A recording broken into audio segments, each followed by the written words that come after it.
Hello and welcome to another gameplay and review video. This is the second review video I've done of a Tonguc Bodur game. This game was released shortly before the last one I did, which was Picture A. This one is called Purpose 1951. It is a short walking simulator. It is a story-based game about a man in medical school who became a doctor. This is a story about his life, as is many games in the Tonguc Bodur franchise. So pretty much you just walk through the game listening to audio narration and commentary and just take in the visuals. So let's get started with Purpose 1951 by Tonguc Bodur.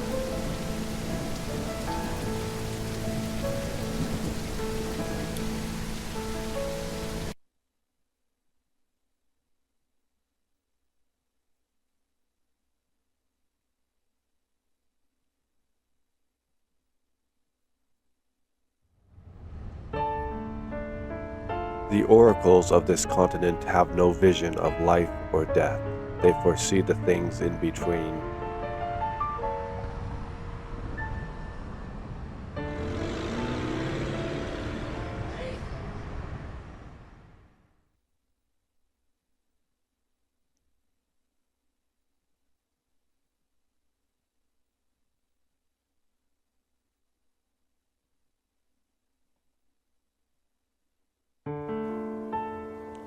Chapter 1: Medical Faculty.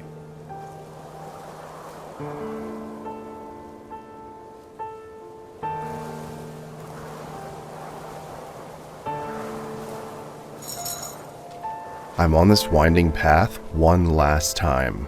One last time. Let me explain why.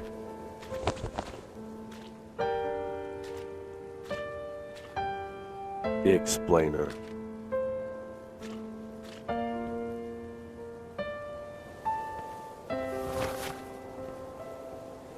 You just have to follow the path. It's pretty easy to follow. It all began when I graduated the medical faculty. As I walked across the stage to receive my diploma, the mayor's eyes seemed to follow me. From that day on, he made an effort to attend every event or ceremony related to my career as a doctor.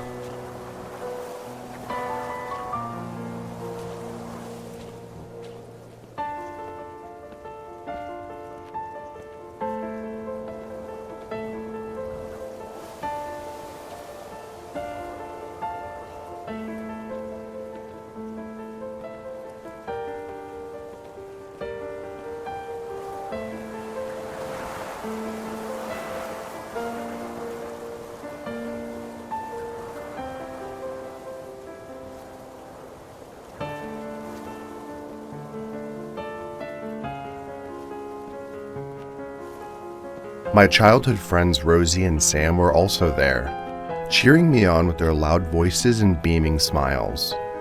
Despite our busy schedules, we promised to catch up more often now that I'd graduated.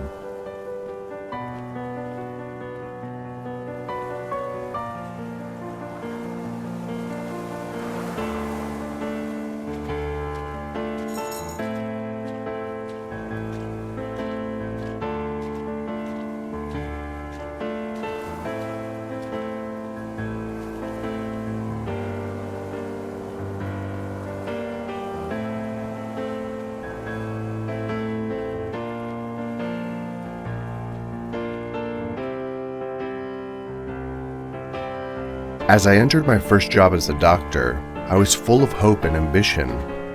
The hospital was located in a small town, far from the bustling city that I was used to. But it didn't matter to me, as long as I could put my medical knowledge and skills into practice.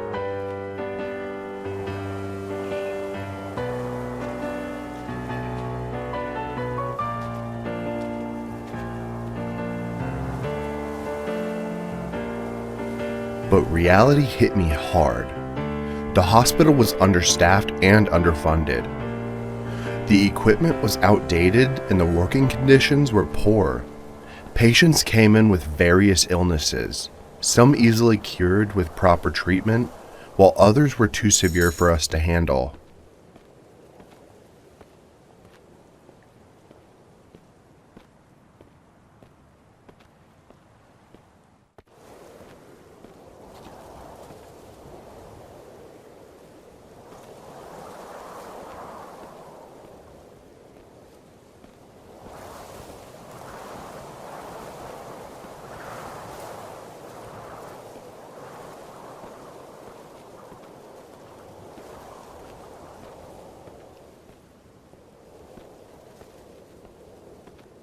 I remember one day when a young girl came in with a high fever and difficulty breathing.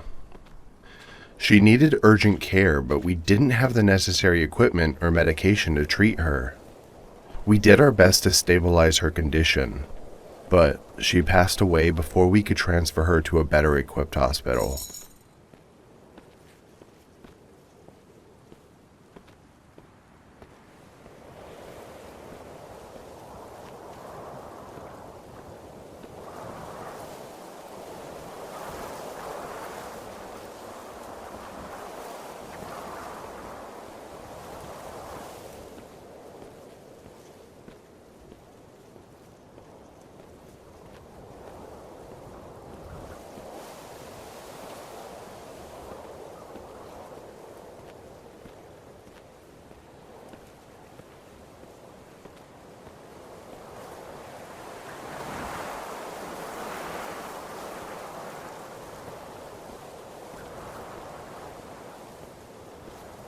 That incident haunts me to this day. It made me realize the harsh reality of our healthcare system. How many lives could be saved if only we had access to better resources?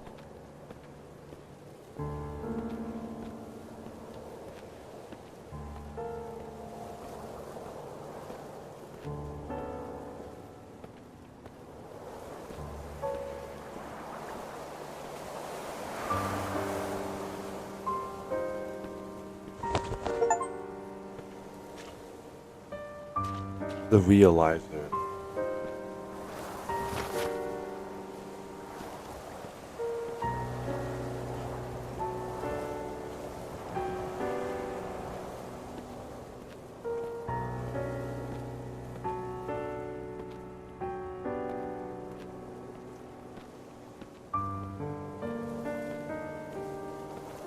Patrick Street.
One day, as Rosie entered the hospital lobby to visit me, she couldn't help but notice the gleaming glass and marble walls, a stark contrast to the outdated equipment and overworked staff.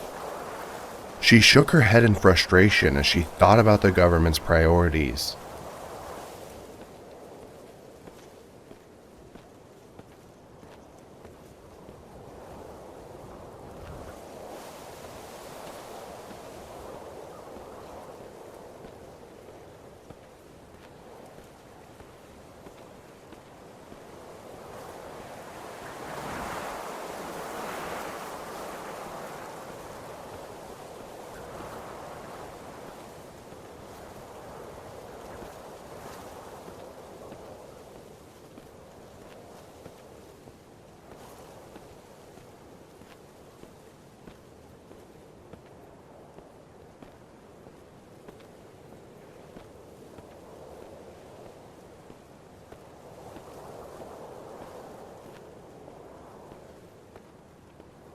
She thought back to her childhood with me, when we would play doctor together in our makeshift clinic made out of cardboard boxes. Even then, we had big dreams of making a difference in people's lives through medicine.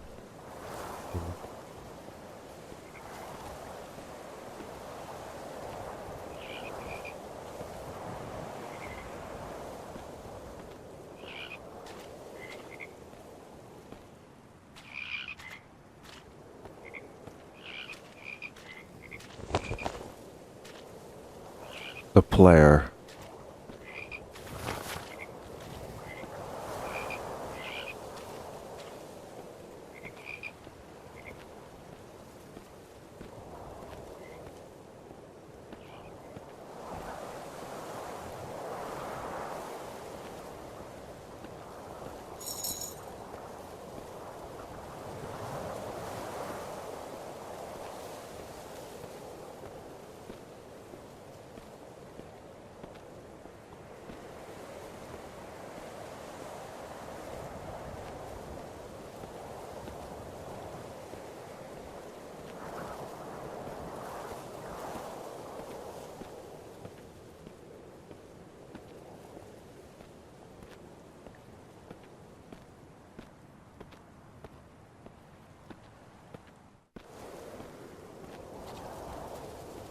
But as she grew older, Rosie realized that not everyone had access to proper health care like we did.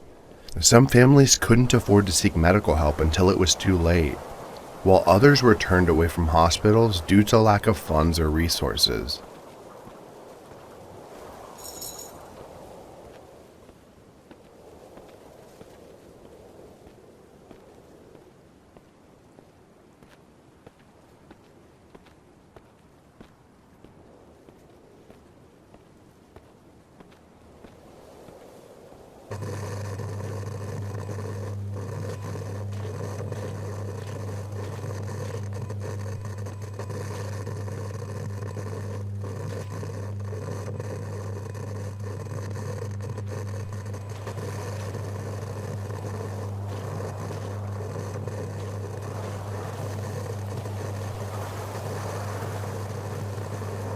It all began when I graduated the medical faculty.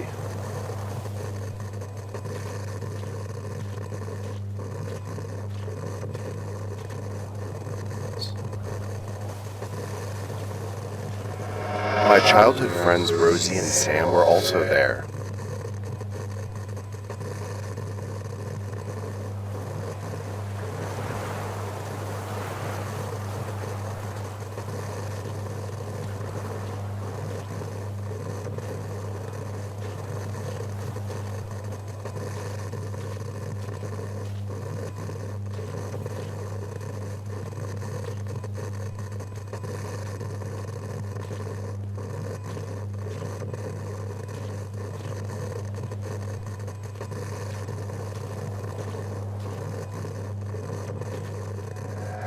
As I entered my first job as a doctor, I was full of hope and ambition.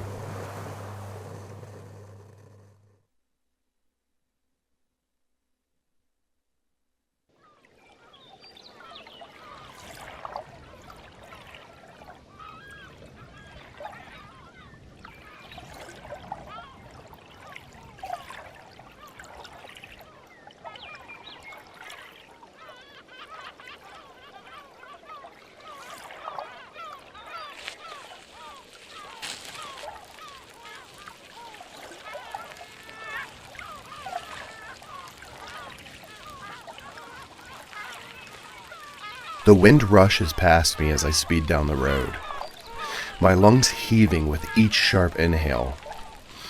It's moments like these that cleanse not just my body, but my very soul.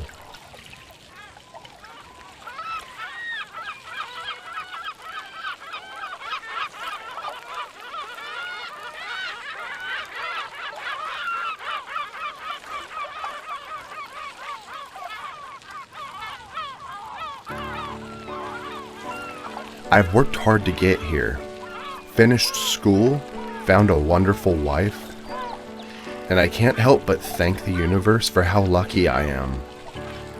But it's not about me anymore. It's about all the lives I'll save through my career. The thought alone brings tears to my eyes.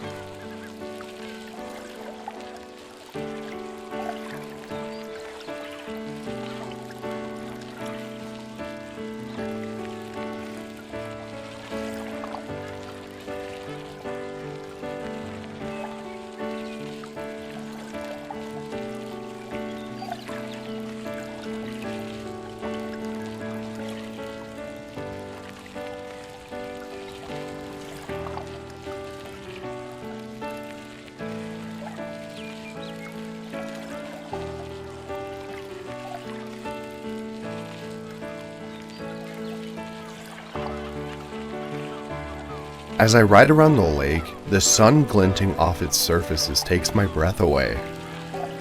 The beauty of this moment is almost overwhelming.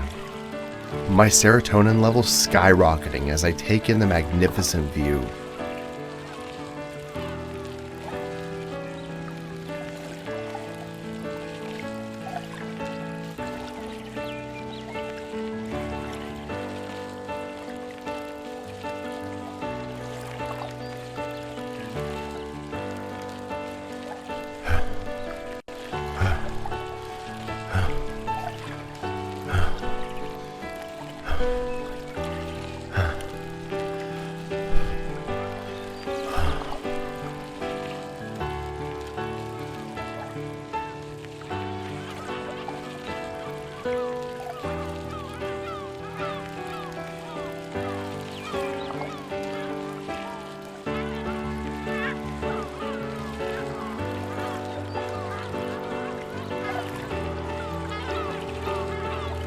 With each deep breath, I feel alive and invigorated, grateful for the ability to experience such joy and freedom on this ride.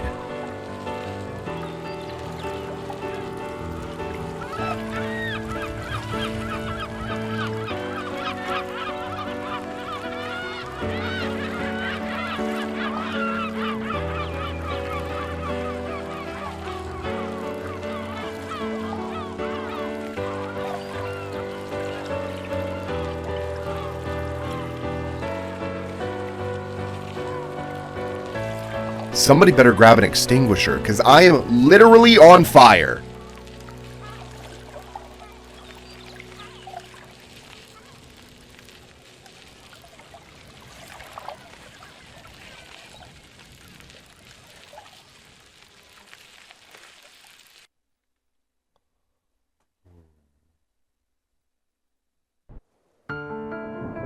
Chapter 2, Mayor's Son.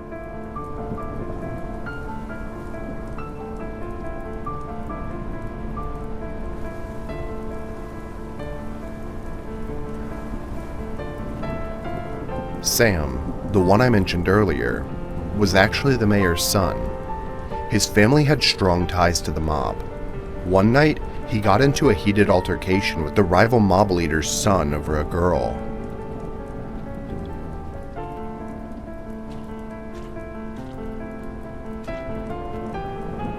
Unfortunately, things escalated and he ended up in my surgery room. Initially, everything appeared to be progressing well during the surgery. However, his body had an unexpected reaction to the medications used. His CRP levels began to rise uncontrollably, and I was at a loss as to why this was happening. I looked up at the clock. Every second felt like an eternity. The weight of responsibility weighed heavily on my shoulders. Not just because he was the mayor's son, but because I had promised to save lives.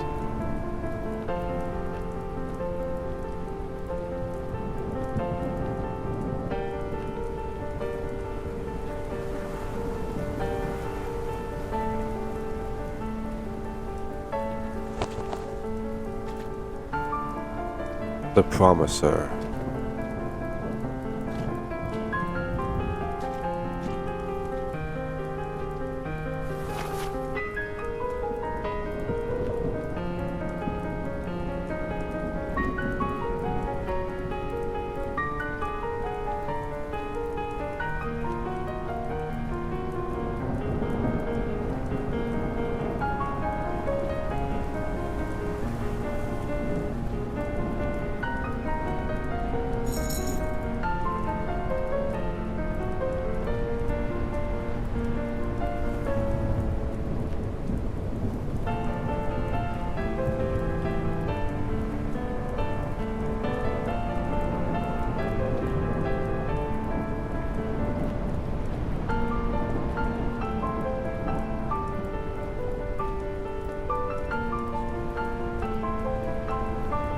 I knew that I would be held accountable for Sam's death, even though it was beyond my control.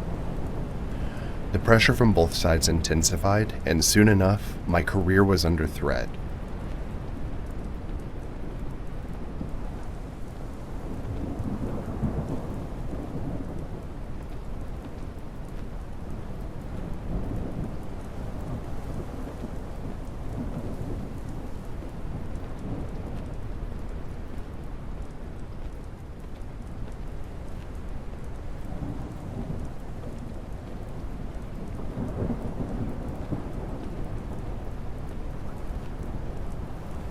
The pressure from Sam's family and the rival mob leader's family reached a boiling point. They were both demanding answers and were not satisfied with my explanation that it was just an unforeseen reaction to the medication. Things were about to get ugly.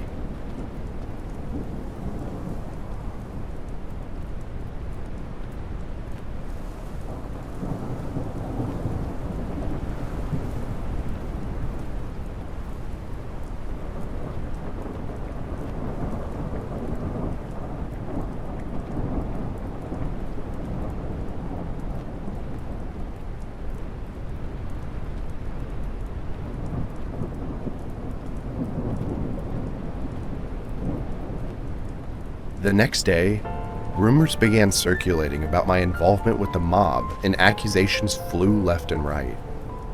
My superiors called me into their office and demanded an explanation.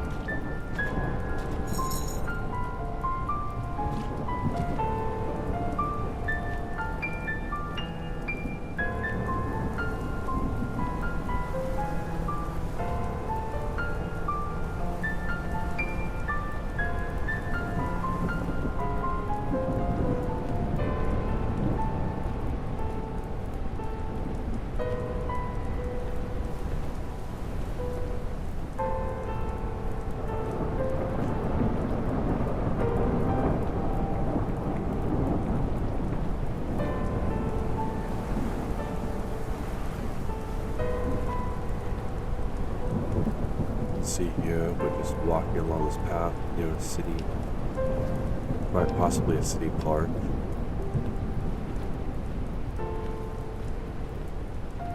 Nice graphics and everything, as is typical with Unreal Engine.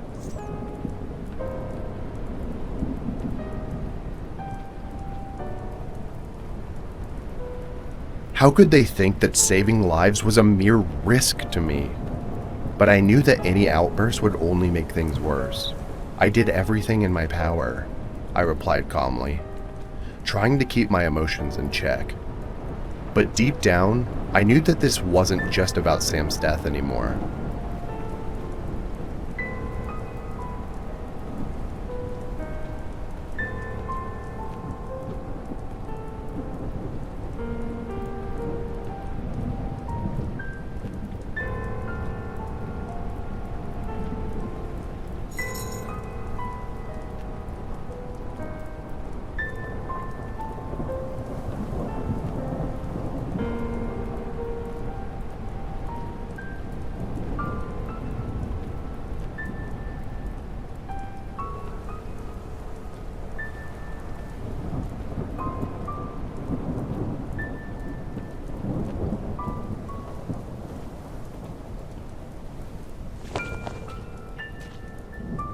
replier.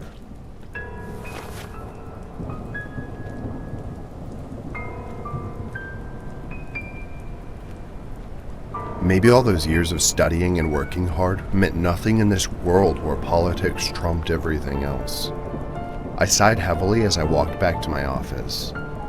The wind chime outside tinkled softly, offering a brief moment of solace before reality came crashing back down again.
Things escalated and he ended up in my surgery room.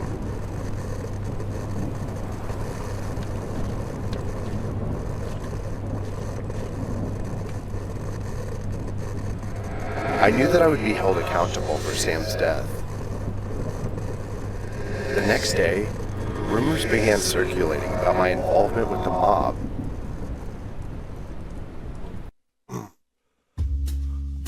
Two years ago,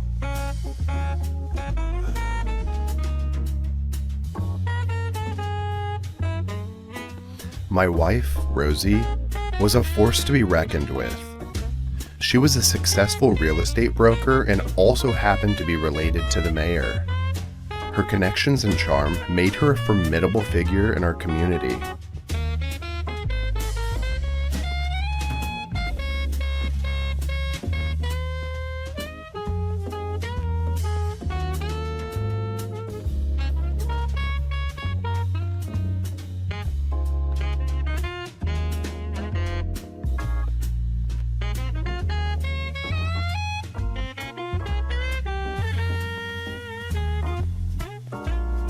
Her manicured nails tapped nervously on the tabletop, her well-coiffed hair hiding the creases of worry on her forehead.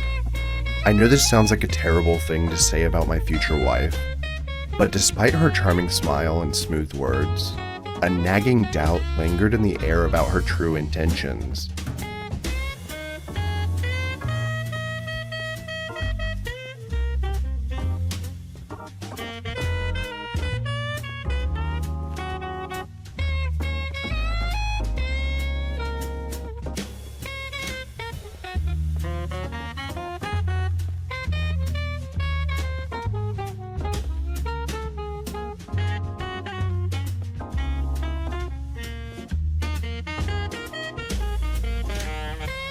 Despite this, we had formed a close bond over the years in our small town.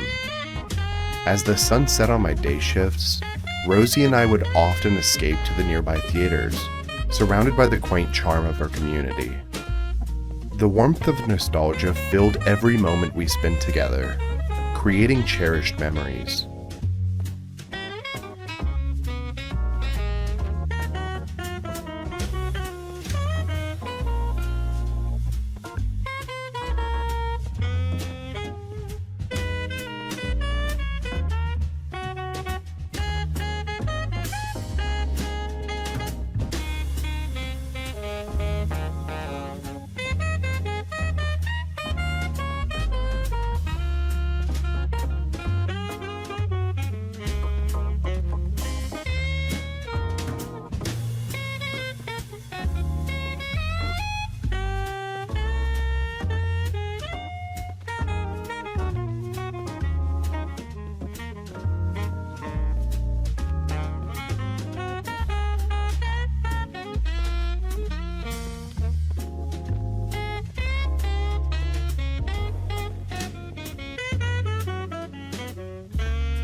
One night, as we sat at the dinner table, Rosie brought up the topic of starting a family.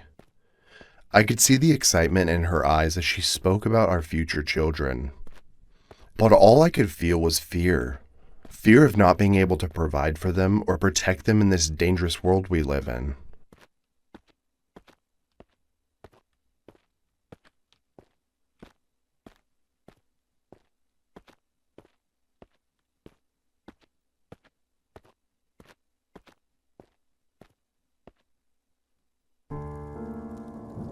Chapter 3: Propaganda.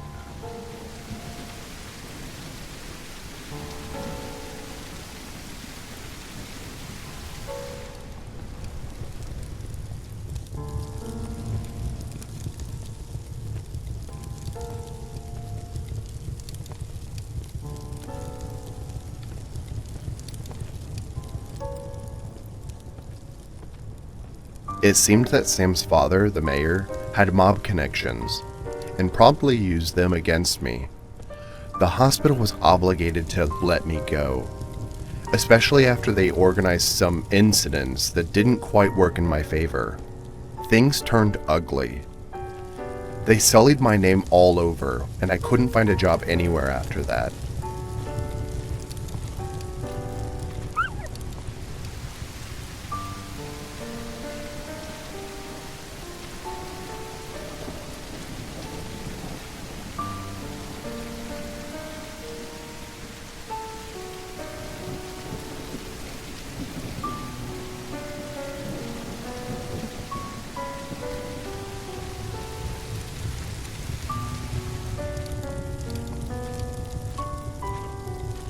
Being broke wasn't the only issue. Shameless gossip was propagated all around town, and by the end, I'd lost touch with many a friend and family member. My relationship with Rosie was also inevitably broke down, and we broke up.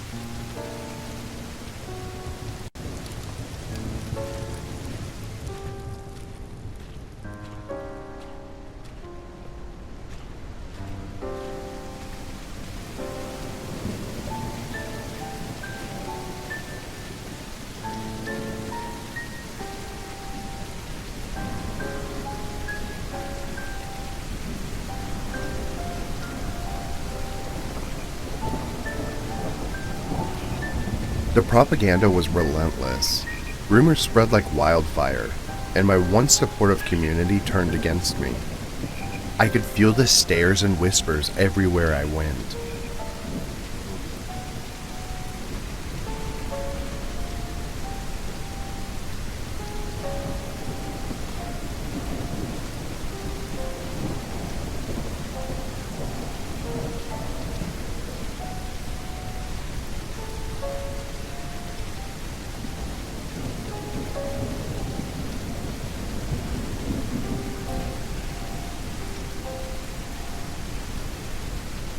Even worse, my former colleagues refused to speak up for me after the backlash from the mob and the mayor's office.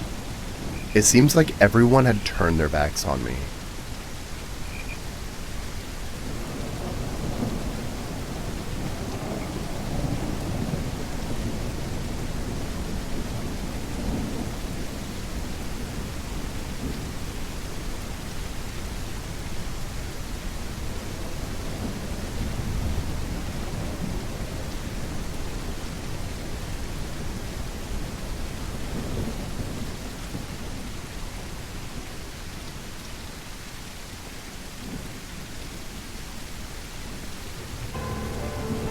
With no job prospects and dwindling savings, I was forced to sell my house and move into a small apartment on the other side of town.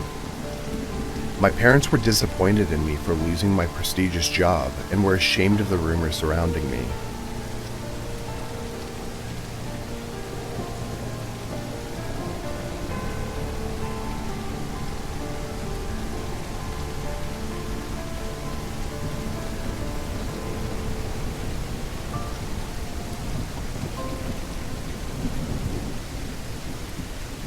But the worst blow was, of course, what it did to me and Rosie. She couldn't handle the scandal surrounding my name. and didn't wish to risk her own reputation by continuing our association.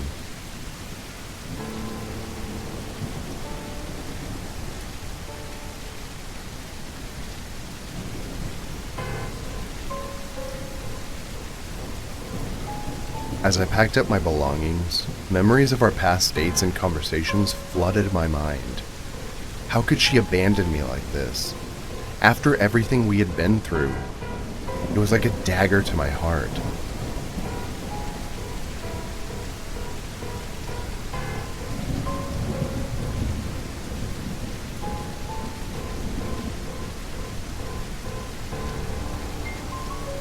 But as much as it hurt, I couldn't blame her.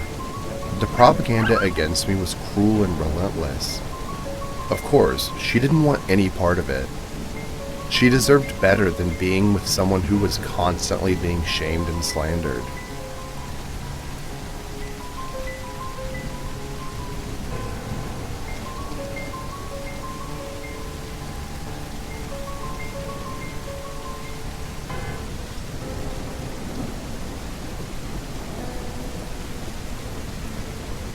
I thought about reaching out to her, begging for another chance. But I knew deep down that it wouldn't make a difference. The damage had been done and our relationship was beyond repair.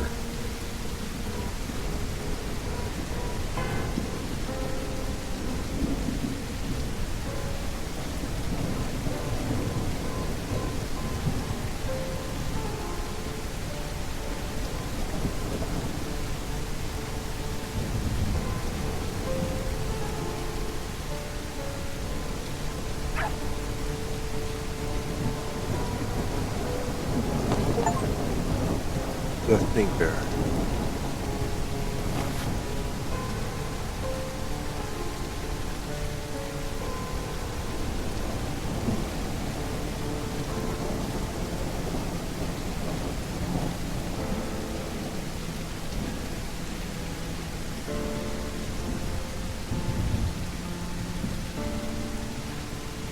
I began to spend my days searching for any job that would hire me, even if it meant starting at the bottom. But no one wanted to give me a chance. The mayor's influence seemed to reach every corner of our small town.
It seemed that Sam's father, the mayor, had mob connections.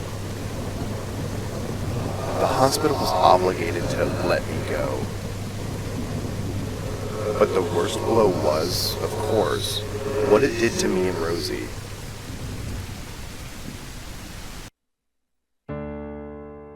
Interlude X.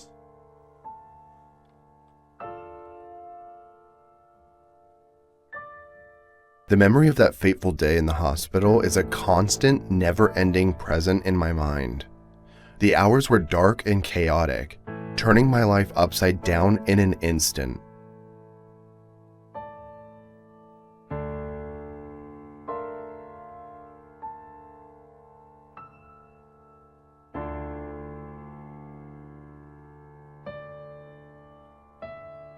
Amidst the madness and chaos, I found a moment of clarity as I gazed out the room. My eyes fell upon a personnel guy swiftly and furtively holding a small bottle in his pocket. It said cyan something on it. He looked at me and winked. "Mr. Salieri sends his regards."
The sight sent shivers down my spine, a stark reminder of the dark lurking behind every corner. Even amidst the chaos, this image remains etched in my mind, haunting me endlessly.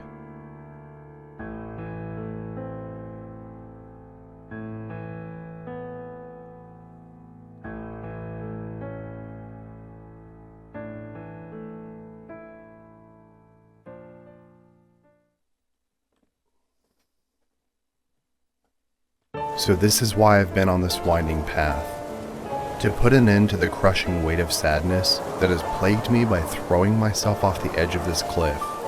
The jagged rocks below taunt me, daring me to take the leap and release myself from it all.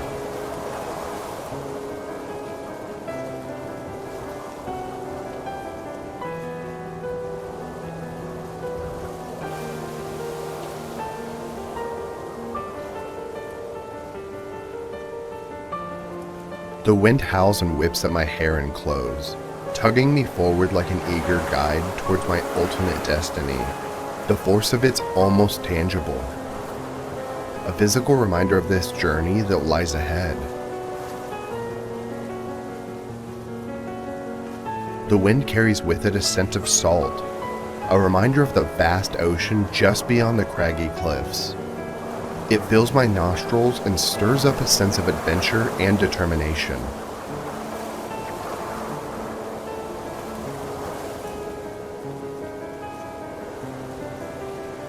The wind tastes of pure, untamed freedom, a rush of cool air that invigorates my senses and pushes me to take the leap towards my destiny.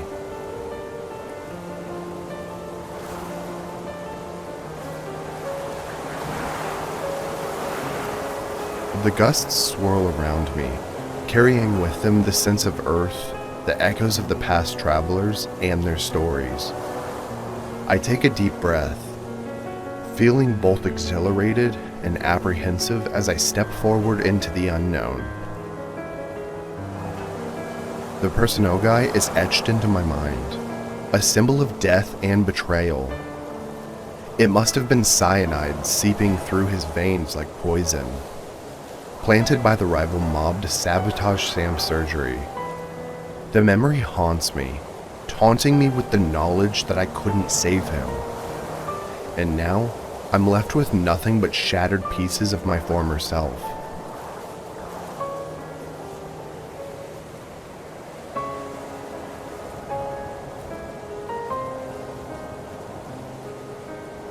But I cling to one memory, a glimmer of joy amidst the darkness.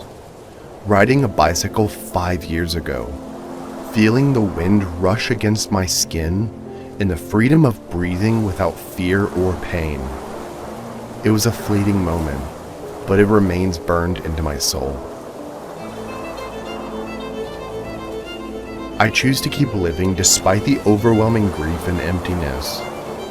Breathing is my purpose, my reason for living, and I've come to realize that it is actually the most profound purpose of all.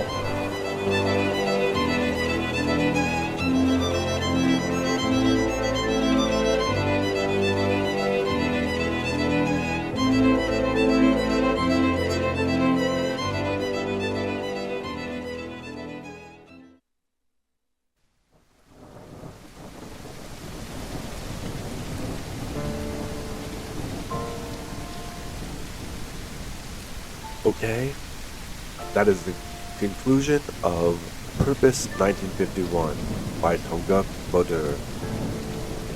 And I'll see you in the next video.